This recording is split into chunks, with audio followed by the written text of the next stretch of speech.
we were talking yesterday about, I mean, you were mentioning yesterday about liberation being, liberation is being disassociated with things around and keep doing what needs to be done, but not get, not assign value to stuff in life and be, give too much importance, think that there is something too big to do. So generally, when one has to choose the work in his life, so students generally are advised, figure out what your passion is, think about what you're so passionate about, do some work which you don't really feel like it's a work. It's you don't think that you're doing a job. It's you will do this work even if you're not paid. So something you're passionate about. So disassociation and passion do not seem to go together. And for me, I do not see how passion and disassociation can happen together. So if I have to choose, like for example, uh, the foundation has got a mission. The PAF has got a mission. You have a mission. Like you're running. You're doing all this for so many years with a mission. I also understand that, like from the example of the YouTube channel getting hacked, there could be things happening. You're disassociated to the extent that things won't hurt you. Like you will keep going on doing your mission. So if I have, without any passion or attachment or assigning a value, I am not able to understand how do I choose a mission for my life. How do I know what should be what should I be doing over, like, for my life? There are few things in this regard. One thing is choosing work under external pressure, which many people do, under the pressure of peers or situations or market forces, or choosing it by dint of just coincidence. One happened to get placed in a particular industry in the campus placement process. It happens so many times, right? One just happens to get placed and then one's career starts rolling on in that particular direction. So that is one thing that happens, where your career is being determined by so-called external situations. Then there is the other case of your career being determined by your passion. It is just marginally a superior a situation compared to the previous one. Because what we call as our inner urge towards a particular work is again something very, very conditioned. Right?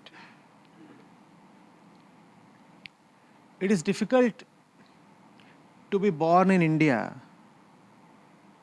and be passionate towards ice hockey.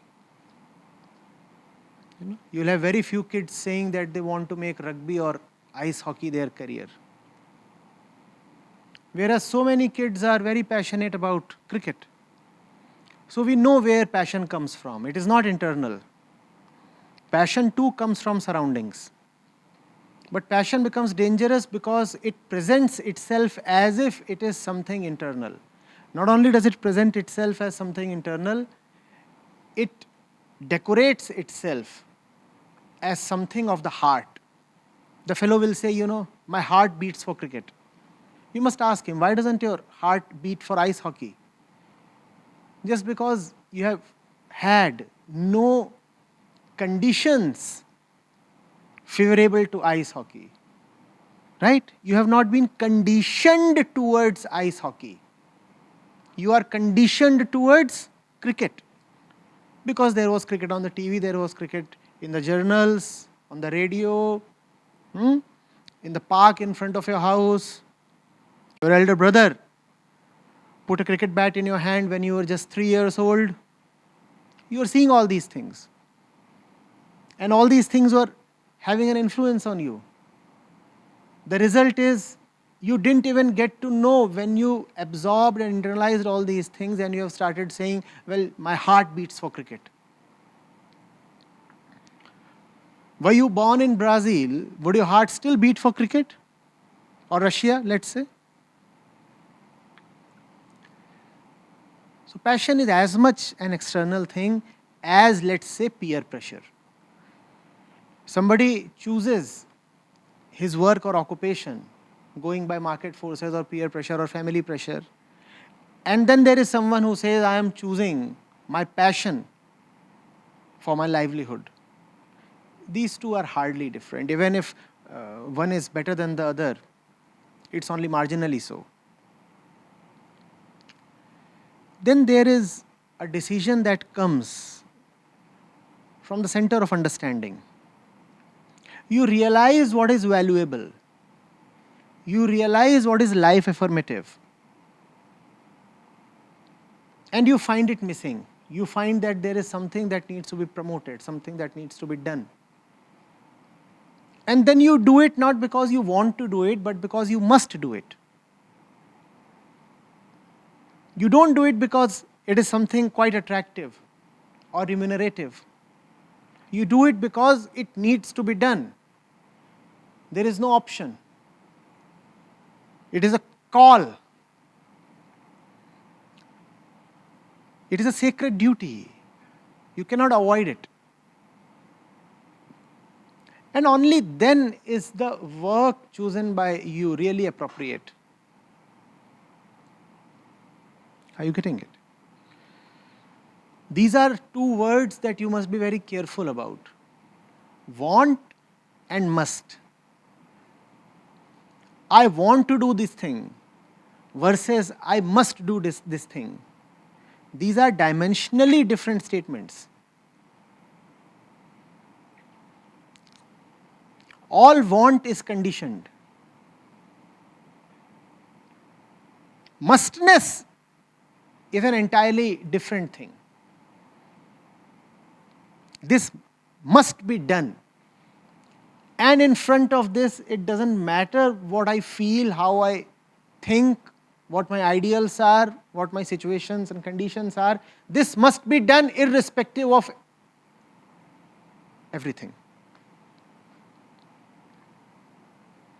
The one who starts living, abiding in this mustness, starts living in the pinnacle of life.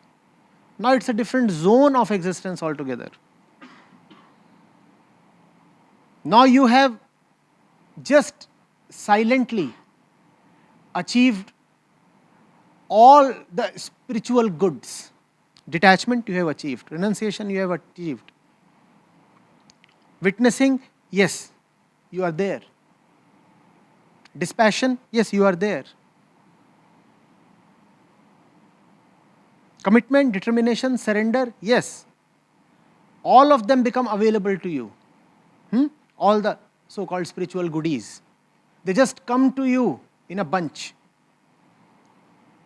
As if they are all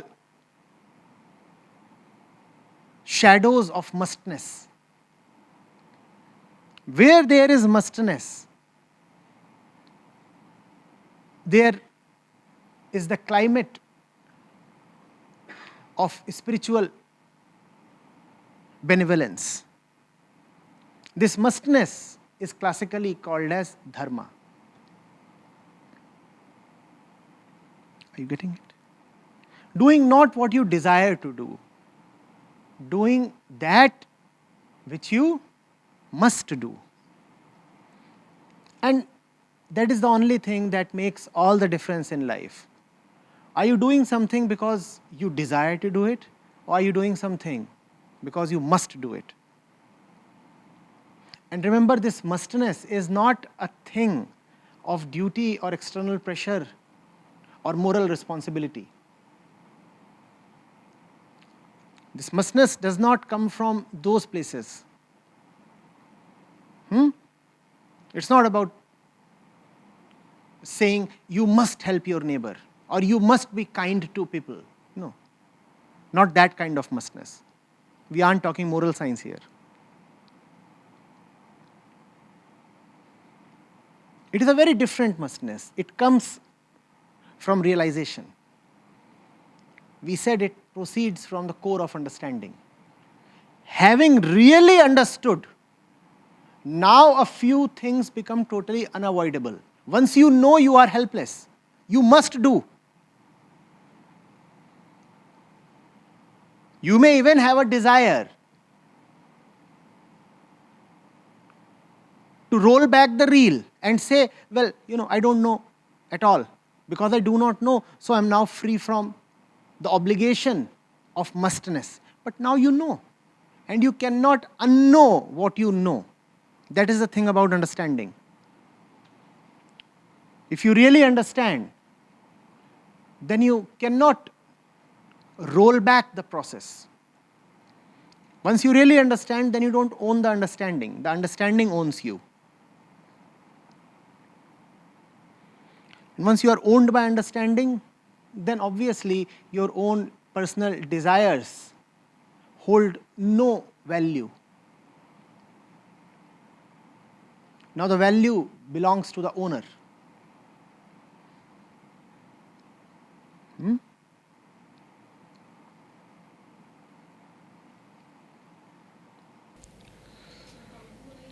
Know this call, like when will I be able to recognize the... You'll have to look at yourself and the world. If everything is perfect, then there need not be anything to do. There is a stain on the wall and fire in the kitchen. Both need to be taken care of. And Shweta is asking, but both need to be taken care of. How do I decide which one needs to be first? There is a stain on the wall and there is fire in the kitchen. Everything is burning. Do you need to ask me which one holds a higher importance? There is fire in both the rooms. Then you figure out which room has the baby.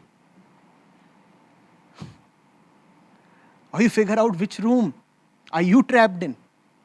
Or you figure out which room has more people. Or you figure out which room contains the gas cylinder. That is what is meant by observation. Observe the world and observe yourself. And you will know what is it that must be done.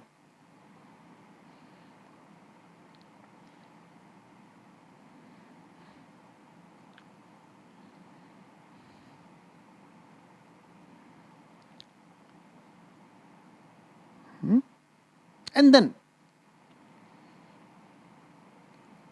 give up the right to unchoose what deserves to be chosen. Once you know what is right, then surrender your right to not to choose the right. If you continue to hold that right, then inevitably at some point you will use that right and unchoose the right.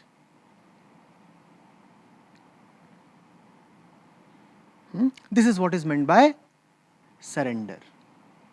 Mustness necessarily involves surrender. And I will choose to do it irrespective of whether I believe whether... Yes. And I'll choose to do it irrespective of whether I believe I'll be able to complete it or not. Because it has to be done. Yes, it has to be done.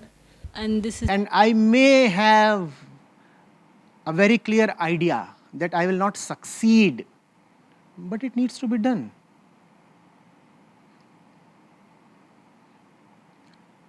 It must be done.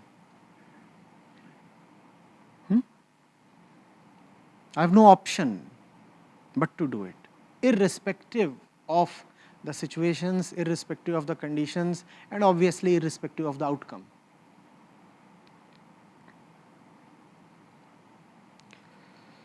And it's not that I'll blindly rush into doing it. I have my resources. Now I know what needs to be done. I'll marshal my resources in the most intelligent way possible. Not that I'll blindly present myself for massacre. Not that I'll walk into a slaughterhouse. Getting it? I have intellect. I have memory. I have capability. I can analyze, I can think, I can plan.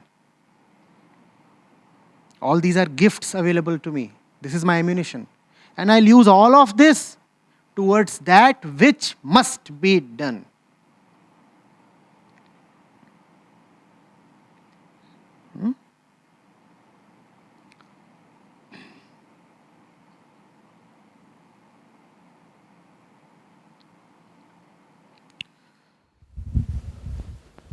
Acharya ji.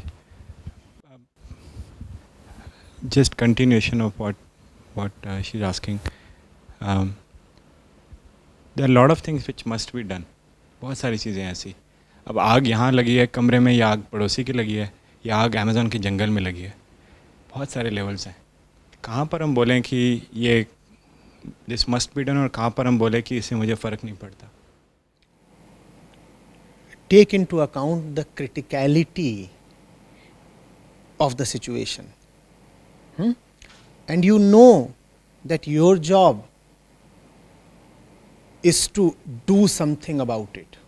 And that something is not just a token contribution. It has to be something very meaningful, as effective as you can make it. Weigh in all these things and see how you must start. You know, when you are asking that there are so many things and what is it that needs to be done, I am reminded of the time when Mahatma Gandhi returned from South Africa to India. And he had been in South Africa at the center of a civil movement for quite a while, almost 2 decades, more than 2 decades. In between, he had kept coming to India to attend Congress sessions and to visit and these things. But there was not much depth in those visits. So finally, when he left South Africa for good and landed in India, in the middle of the second decade of the last century, Gopal Krishna Gokhale told him, no public life for you for at least 1 year. Yes, you have been an outstanding leader in South Africa. And you had victories. And you have the capability to mobilize people and rally them behind you. But no public life in India for you for at least 1 year. Just abstain. Observe, watch, travel, no. First of all, read this country. Because there are just too many things at too many places. You cannot blindly rush into anything. At the same time, you cannot wait for long, Gandhi. You are already in your 40s. You are already in your 40s and you are well equipped to do something. The kind of experience, the repository that you have cannot be allowed to go waste. It must be put in the service of the nation. But it cannot be immediately rushed. So have some kind of a sabbatical for 1 year. Gandhiji considered Gokhale his teacher. And he followed the advice. He just kept studying. He said, there are so many things happening in this vast land. From Burma till Afghanistan. From Tibet till Lanka.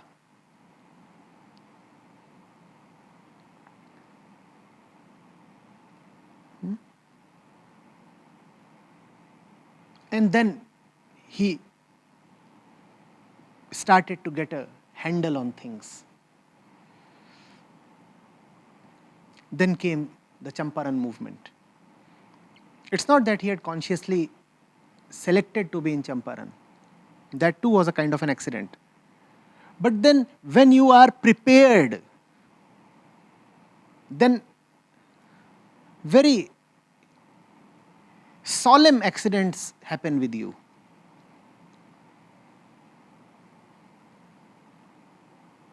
Even accidentally, the right things can happen to you only if you are prepared. So Gandhiji knew that there was something that needs to be done, but I don't yet know what is it that needs to be done. Just like your question. There are so many things happening everywhere. It's a very vast country, it's a subcontinent. What do I put my hand into? So he was reading, he was meeting people, he was traveling extensively, he was studying the Indian landscape. And then the accident happened. Somebody from a God-forsaken village, a district in Bihar, came to him and kept shadowing him and said that such a thing is happening there and we need you to come and support us and defend our rights. The British masters are forcibly asking us to grow opium on 15% of our land, and that's exploitative. Are you getting it? If you are serious about the whole thing, what would you do? You would do what he did. You would read, you would meet, you would travel. You would observe. You would be all the time alert. You would want to find out an opportunity. And it's far easier today, you know. It's the information age. Even traveling is far easier today. At that time, to reach Champaran, you had to travel on an elephant back. That's how Gandhi reached.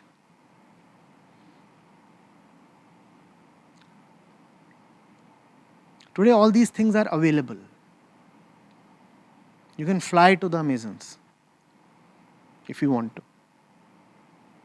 And you don't need to fly because all the information is available. The videos are there, the perspectives are there. What is it that you want?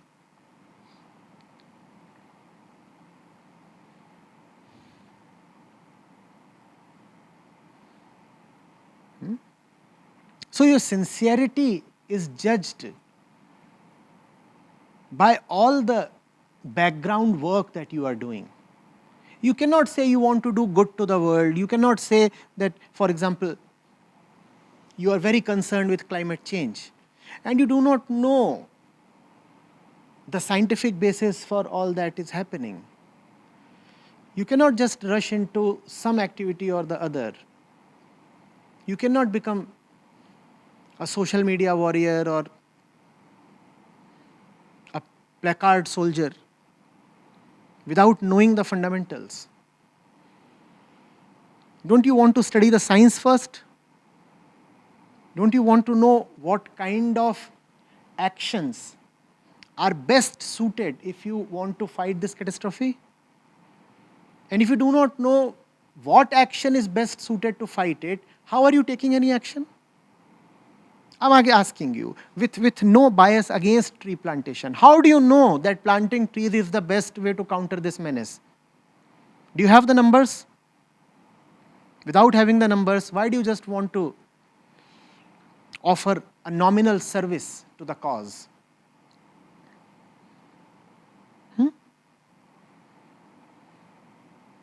Must you not first of all study the UN reports? And there are so many other organizations keeping a watch over the climate. Should you not take out time to go through those reports and know what the whole thing is really about? Or do you just want to be a do-gooder? A society man. It is often fashionable to do all these things.